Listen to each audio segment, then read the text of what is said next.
नमस्कार दोस्तों, आज हम मूवी एक्सप्लेन करेंगे पैरासाइट।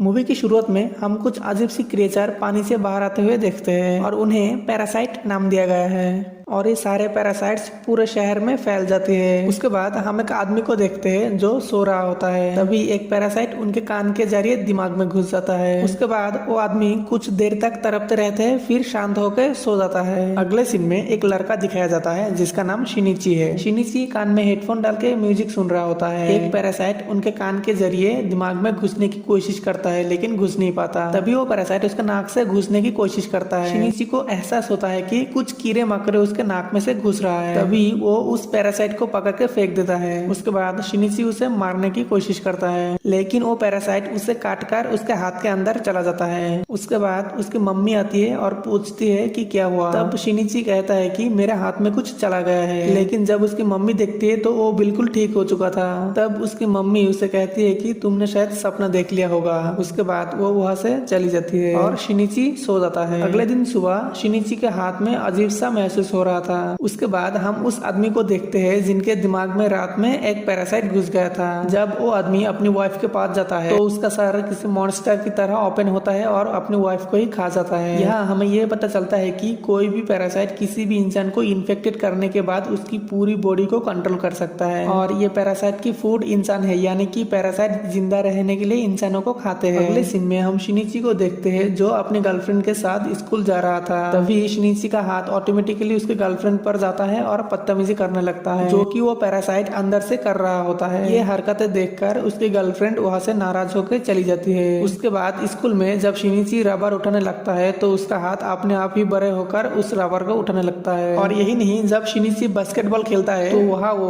उसका हाथ से बिना देखे बहुत दूर से बॉल बास्केट में डाल देता है। उसके हाथ की ऐसी हरकतें देखकर वो बहुत ही हैरान हो जाता है और वो घर आके इंटरनेट पर सबकॉन्शियस हैंड के बारे में सर्च करने लगता है। इस दौरान उसका हाथ में एक आंख पॉप अप करता है। ये देखने के बाद शिनिची गुस्सा होकर चाकू से अपने हाथ काटने की कोशिश करते हैं। इससे पहले कि वो हाथ को कुछ करे उसका हाथ एक खौफनाक मॉन्स्टर में बदल जाता है और उसे डराता है। वो मॉन्स्टर शिनिची की बातों को बार बार रिपीट करने लगता है जैसे कि वो शिनिची की बातों को सीखने की कोशिश कर रहा है। उसके बाद वो मॉन्स्टर शिनिची की किताब और इंटरनेट यूज करके उसका लैंग्वेज सीख जाता है। लैंग्वेज सीखने के बाद पैरासाइट और शिनिची एक दूसरे से बातें करने लगते हैं। यहाँ पर शिनिची कहता है कि वो उसका हाथ काट के फेंक देगा। तब पैरासाइट कहता है कि ऐसा करने से वो पैरासाइट मर जाएगा और पैरासाइट शिनिची से कहता है कि वो उसका कोई भी नुकसान नहीं पहुंचाएगा क्योंकि जब तक शिनिची जिंदा रहेगा तब तक पैरासाइट भी जिंदा रहेगा। धीरे धीरे उन दोनों में दोस्ती होने लगता है। पैरासाइट सुपर फास्ट सब कुछ सीख लेता है, यही तक कि कुछ ही मिनट में मार्शल आर्ट सिर्फ देख के सीख जाता है। यहाँ पैरासाइट खुद का नाम मिकी रखता है। दूसरी तरफ बाकी पैरासाइट्स ने पूरी शहर में तबाही मचाने लगी थी। एक दिन शिनिची एक रेस्टोरेंट में जाता है। वहाँ जाके शिनिची देखता है कि कोई और पैरासाइट एक इंसान को खा रहा है। पैरासाइट्स के पास एक ऐसी क्वालिटी है कि वो अपने आसपास दूसरे पैरासाइट्स को महसूस कर सकते थे। वो पैरासाइट मिकी को उस आदमी का एक हाथ खाने को देता है, लेकिन जब उसे ये पता चलता है कि वो पूरी तरह इन्फेक्टेड नहीं है, सिर्फ हाथ में इन्फेक्टेड है, तो वो शिनिची को ही मारने के लिए जाता है। लेकिन मिकी उसे ही मार देता है और शिनिची का जान बचा लेता है। जबकि मिकी का होस्ट शिनिची था, तो अगर शिनिची मर जाता तो मिकी भी मर जाता और ये मिकी अपने फायदे के लिए ही किया है। उसके बाद न्यूज आती है कि शहर में लोग मारे जा रहा है, लेकिन किसी को कुछ पता नहीं चलता कि कौन मार रहा है क्योंकि पैरासाइट बहुत ही होशियार है। वो अपने काम को छुपके से ही अंजाम देता है। उसके बाद शिनिची मिकी को कहता है कि तुमने अपने साथियों को इंसानों को खाने के लिए मना क्यों नहीं करते। जवाब में मिकी कहता है कि जैसे तुम लोगों का खाना जानवर और सब्जी है, वैसे ही हम लोगों का खाना इंसान है, इसमें बुरी बात कुछ नहीं है। अगले दिन जब शिनिची स्कूल जाता है तो मिकी उसे बताता है कि तुम्हारे आसपास एक पैरासाइट है और वो तुम्हारी टीचर है। उसके बाद जब टीचर शिनिची को देखती है तो उसे भी पता चलती है कि ये भी इन्फेक्टेड है। उसके बाद वो टीचर शिनिची को बुलाकर ये कहती है कि मैं किसी का कोई भी नुकसान नहीं करती, इसलिए तुम्हें डरने की जरूरत नहीं है। मैं सिर्फ इंसानों को अच्छे से जान रही हूँ ताकि उनका क्वालिटी मेरे अंदर हमेशा रहे। मिकी शिनिची को दो और पैरासाइट से मिलाता है जिनमें से एक पुलिस ऑफिसर है और एक स्टूडेंट है। लेकिन यहाँ एक ट्विस्ट है। उस पुलिस ऑफिसर की वाइफ ये बताती है कि हमारी बहुत ही जल्द बेबी होने वाला है और वो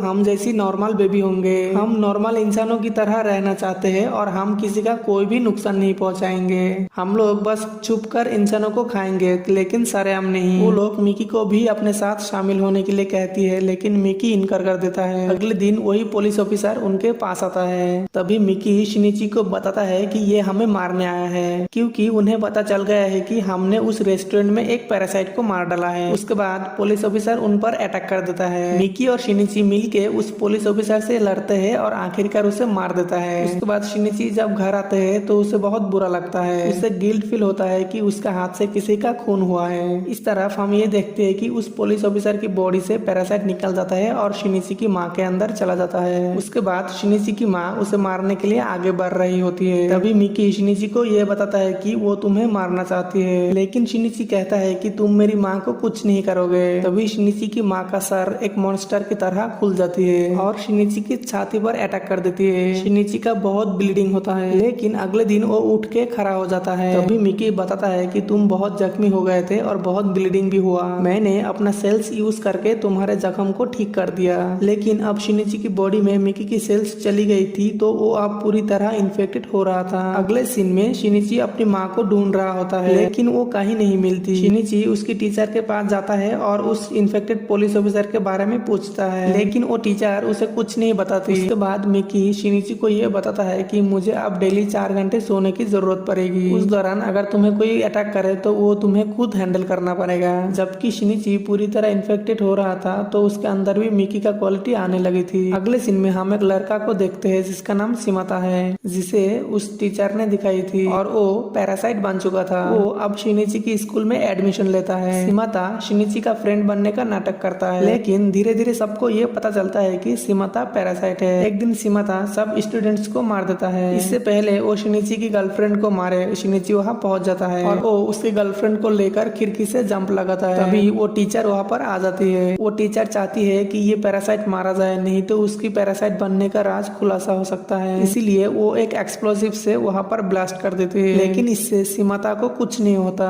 उसके बाद पुलिस वहाँ पर आ जाती है। सिमाता पुलिस को भी मार देता है। उसके बाद शिनिची की गर्लफ्रेंड को एम्बुलेंस आके हॉस्पिटल ले जाता है। अब मिकी शिनिची को बताता है कि सिमाता बिल्डिंग के छत पर है। तभी शिनिची दूसरी बिल्डिंग के छत पर जाके एक धनुष से सिमाता को मार देता है। उसके बाद वो टीचर शिनिची से मिलती है और उस इन्फेक्टेड पुलिस ऑफिसर का एड्रेस देती है। एड्रेस लेकर शिनिची पुलिस ऑफिसर के घर जाता है, जो कि पुलिस ऑफिसर का पैरासाइट अभी भी उसकी माँ की बॉडी में होती है। शिनिची उस पैरासाइट को मारकर अपनी माँ को आजाद करवाना चाहता था, लेकिन यहाँ मिकी सो जाता है और अब शिनिची को अकेले लड़ना होता है। शिनिची बहुत ही हिम्मत से लड़ता है और आखिरकार उसकी गर्दन काट देती है और यही उस पुलिस ऑफिसर के साथ साथ अपनी माँ भी मर जाती है। उसके बाद हम ये देखते हैं कि जो पैरासाइट इलेक्शन लड़ रहा था वो अब इलेक्शन जीत चुका है और पूरा शहर का कंट्रोल उसका हाथ में आ जाता है। अगले सीन में हम एक और पैरासाइट को देखते हैं जिसका नाम गोटो है, जो सब पैरासाइट का लीडर है। उसके बाद शिनिची अपने गर्लफ्रेंड से मिलने के लिए हॉस्पिटल जाता है। वहाँ शिनिची सब पैरासाइट को ढूंढ ढूंढ के मारने का ठान लेता है। उसके बाद हम ये देखते हैं कि कोई दूसरी बिल्डिंग से फोटो खींच रहा है और वो कोई जासूस था।